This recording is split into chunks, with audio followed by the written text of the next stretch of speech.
Hey buddy, eyes up here. Superman, let's see.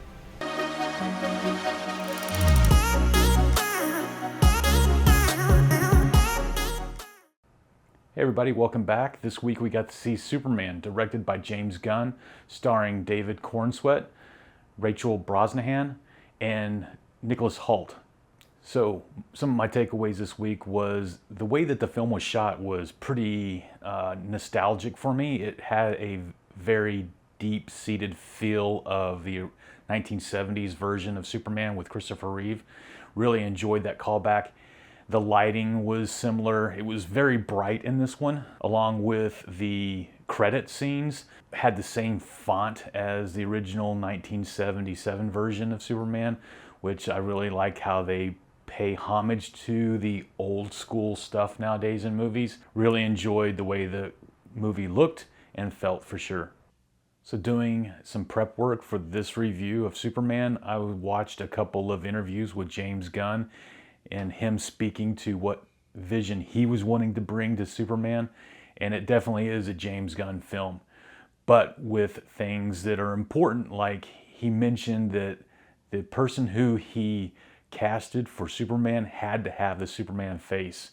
And at the beginning, when this first came out in the trailers, I was questioning the choice of Corenswet being Superman. But as time got on, I kind of grew accustomed to seeing him in his version of Superman for sure. Not only did James Gunn bring the Superman face to the screen, he also gave a couple of other little nods to the past. If you were growing up in the 70s and you watched Super Friends, you got to see the Hall of Justice in this movie. Hey, in James Gunn's version of Superman, I found it very interesting how Lex Luthor twists the perception of Superman's deeds and turns the public perception of Superman in a negative light, where in fact Superman was only trying to do good in a particular situation. As you know, I like to pull quotes out of movies, and one particular quote was, "Liking what you like may be the real punk rock." And it made me think about not judging people for the music they like or the movies they like, but just let them like the things they like, and in turn, let me like the things I like.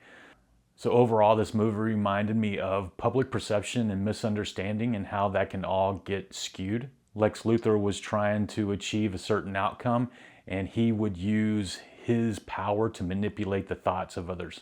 All of that reminded me of Matthew 27:24. Pilate washed his hands, swayed by the crowd's demand to crucify Jesus. So the movie, along with this verse, reminds me of how perception can be weaponized and how standing alone in truth often means you'll be standing alone. So this week, we have a new segment called Did You Know?, where we find out some things that you and I might not have known about this movie in production. Did you know that David Corenswet, who plays Superman in this movie, gained nearly 40 pounds before he started filming? Very similar to Christopher Reeve's prep work for his role of Superman, who gained a little over 30 pounds. So two actors who had to add some weight to their physique before they started playing Superman. So speaking of physiques, George Reeves, the original, or my original Superman back in the 1950s, was 6'1", 190 pounds. Christopher Reeve was 6'4", the tallest Superman, at 216 pounds.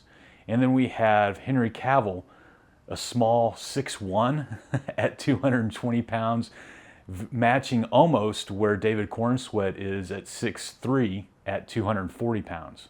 And for those who've stuck around to this point, comment in the section who was the largest Superman, and there'll be some movie tickets for you. Don't forget about the sneak peeks. This week we got to see Primitive War, coming out August 21st. Freakier Friday, August 8th. The Naked Gun, August 1st. Smurfs, July 18th. Project Hail Mary, March 20th of next year. Caught Stealing, August 29th. The Odyssey, July of next year. Christopher Nolan event, looking forward to that.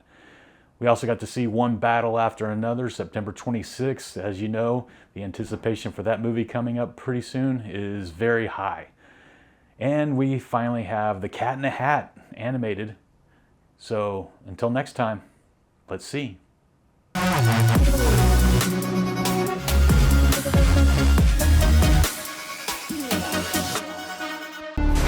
Crypto.